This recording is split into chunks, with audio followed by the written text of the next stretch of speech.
नमस्कार प्रेक्षकांनो, ठरलं तर मग मालिकेच्या आजच्या म्हणजेच 25 मेच्या भागात आपल्याला एक जबरदस्त असा ट्विस्ट पाहायला मिळणार आहे. पण त्याआधी जर तुम्ही माझ्या चॅनलवर नवीन असाल तर चॅनलला प्लीज सबस्क्राईब करा. तर आता आपण पाहतो की अश्विन आता रागातच असं म्हणतो, तन्वी आणि मी वेगळे नाही आहोत दादा. जेव्हा तुम्ही तिला धाकटे म्हणून हिणवताना तेव्हा तुम्ही मला सुद्धा बोलत असता. आणि तू काय म्हणालास दादा, आम्ही लहान आहोत म्हणजे मूर्ख आहोत का? तर आता कल्पना म्हणते, अश्विन अरे गप्प बस रे बाबा, अशाने भांडणं अजून चिघळतील. तर आता अर्जुन पुढे येतो व म्हणतो, याला काय कळतंय मम्मा, ते मला आधी वाटायचं अश्विन की तू ना हुशार आहेस, पण या तन्वीवर विश्वास ठेवून तू हे दाखवून दिलंस की तू किती मूर्ख आहेस ते. अरे या तन्वीकडून किती इझिली मॅनिप्युलेट झालायस तू. तर आता कल्पना व प्रताप अर्जुनला गप्प करत असतात व म्हणत असतात की अरे अर्जुन आता तू तरी गप्प बस. पण आता अश्विन असं म्हणतो, आग तर ऑलरेडी भडकली आहे डॅड. हा परत माझ्या बायकोकडे बोट दाखवतोय आणि माझ्या लाईफ पार्टनरचा चॉईस किती चुकलाय हे सतत मला बोलवून दाखवतोय. तो आता अर्जुनला असं म्हणतो, माझा लाईफ पार्टनरचा चॉईस चुकलाय हे बोलताना तुला लाज नाही वाटत का रे? अरे कॉन्ट्रॅक्ट मॅरेज तू केलंस आणि तुझ्या बायकोने केलं. निदान आमचं लग्न खरं तरी आहे. आम्ही कॉन्ट्रॅक्ट मॅरेज करून इल्लिगली नाही राहत आहोत तिकडे. तर आता हे ऐकून अर्जुनचा अश्विनवर हातच उठतो. हे बघून आता सगळेजण शॉक होतात व अर्जुनच्या डोळ्यात सुद्धा पाणी आलेलं असतं. प्रताप म्हणतो, अर्जुन थांब, अरे काय करतोयस तू? तर आता अश्विन अर्जुनचा हात घेतो व म्हणतो, मार ना मला, मार, थांबलास कशाला? हेच बघायचं बाकी राहिलं होतं, मार ना. असं म्हणून तो आता त्याचा हात घेऊन स्वतःला मारू लागतो. तर आता प्रिया मुद्दामच आगीत तेल ओतण्याचंच काम करत असते. ती असं म्हणते, का थांबलास अर्जुन, मार ना आता तुझ्या धाकट्या भावाला. तर आता अश्विन म्हणतो, मी लहानपणापासून बघत आलोय, सगळे तुलाच ग्रेट मानत आलेत.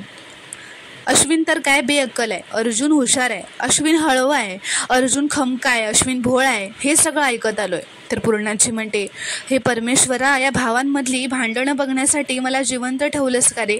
तर आता अश्विन म्हणतो, भांडणं मी सुरू केलेलं नाही आहे पूर्णाची, ते दादाने सुरू केलंय. आणि तुझं हे भावामधलं प्रेम आहे ना दादा, ते फक्त लहानपणापुरतंच मर्यादित होतं. जेव्हापासून तुझी बायको आली आहे ना, सगळं संपलंय. तर आता प्रियाने हे भांडण लावलं म्हणून ती मनातून खूपच खुश असते. आता अश्विन अर्जुनला असं म्हणतो की तुझा प्रॉब्लेम काय माहिती आहे का? तुला प्रॉब्लेम हा आहे की मी तुला आता तुझा रायवल वाटायला लागलोय. सुभेदारांच्या या प्रॉपर्टीमधला तुला नको असलेला वाटेकरी, या संपत्तीचा तुला मोह सुटलाय. तर आता हे सगळं ऐकून अर्जुनला खूपच शॉक बसतो. हे सगळं ऐकून सगळेच घरातले खूप शॉक झालेले असतात. तर आता अर्जुन असं म्हणतो, बास कर आता अश्विन, अरे कुठला विषय कुठे घेऊन जातोयस तू? मी तुझ्यावर हात उचलला म्हणून सॉरी, पण आपल्या दोघांमध्ये ही प्रॉपर्टीवरनं भांडणं कुठून आलीत? आता सायली म्हणते, हे सगळं ना हे प्रियाने केलंय आणि प्रियानेच यांच्या डोक्यात भरवलंय. तर प्रताप म्हणतो, बास झालं, गप्प बसा आता, तुम्ही मोठे झालात. तर आता प्रिया मुद्दामच अश्विनला असं भडकावण्यासाठी म्हणते, तू कितीही जीव जाळलास ना अश्विन, तरी या घरात आपल्याला मान काही मिळणारच नाही आहे. अश्विन म्हणतो, का नाही मिळणार? हे घर फक्त अर्जुन सुभेदारचं नाहीच, डॉक्टर अश्विन सुभेदार आणि त्याची बायको यांचं सुद्धा आहे. हे सुद्धा या घराचे मालक आहेत आणि मी सुद्धा या घराचा वाटेकरी आहे. हे सत्य बदलणार नाही आहे दादा. तर आता हे सगळं ऐकून अर्जुनला त्याचे अश्रू अनावर होतात. तो म्हणतो, मी लोभी?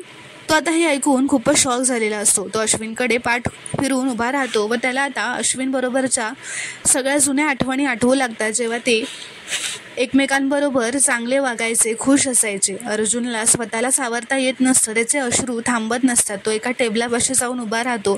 सायली त्याला धीर देत असते, पण अर्जुनला मात्र खूपच रडू येत असतं. अश्विनला सुद्धा तो जे काही बोललेला असतो रागात, त्या सगळ्या गोष्टी आठवत असतात. तर आता इथे दुसरीकडे दामिनीकडे एक माणूस येतो. ती त्याला सांगते पोलिसांना एक टीप द्यायची आणि ती टीप इतकी खरी वाटली पाहिजे ना की मला हवं तिथे पोलीस ताबडतोब पोचले पाहिजेत. तर तो माणूस म्हणतो, होऊन जाईल काम मॅडम, असं म्हणून तो तिथून निघून जातो. आता इकडे दुसरीकडे प्रिया मुद्दामच अश्विनजवळ येते व नाटक करत म्हणते, अश्विन मला कळतंय रे तुला त्रास होतोय, पण काय करणार, अरे आपलं नशीबच वाईट आहे. तर आता पूर्णाई म्हणते, माझा तर विश्वासच बसत नाही आहे हे असं होईल याच्यावर. तर आता प्रताप तिला धीर द्यायला तिच्या जवळ जातो व म्हणतो, पूर्णाई अगं ही भाऊबंदकी नाही आहे, अगं हे साधं भांडण आहे, आत्ता मिटेल असं म्हणून तो तिला धीर देत असतो. तर आता कल्पनासुद्धा पूर्णाईकडे जाते व तिला धीर देत म्हणते, हो पूर्णाई, हे सगळं तात्पुरतं आहे. तुम्ही बघा ना, हे सगळे परत एकत्र येऊन गळ्यात गळे घालतील आणि पुन्हा ना एकत्र येऊन आपल्या आईची मस्करी पण करतील. तर आता कल्पना अश्विनजवळ जाते व म्हणते, अश्विन, करशील ना रे माझी मस्करी? बोल ना, करशील ना? असं ती रडतच त्याला विचारते. अश्विन काहीच उत्तर देत नाही. आता ती अर्जुनजवळ जाते व त्याला म्हणते, अर्जुन तू सांग ना, तू करशील ना मस्करी माझी? बोल ना अर्जुन. तर आता अर्जुनसुद्धा काहीच बोलत नाही. तर आता ती रडतच त्यांना विचारत असते, पण ते दोघेही काहीच बोलत नाही. तर पूर्णाची आता कल्पनाला म्हणते, कल्पना, तुझ्या आशावादला काहीच अर्थ नाही आहे गं. एकदा नात्याला तडा गेला ना की साचणं फारच कठीण असतं गं.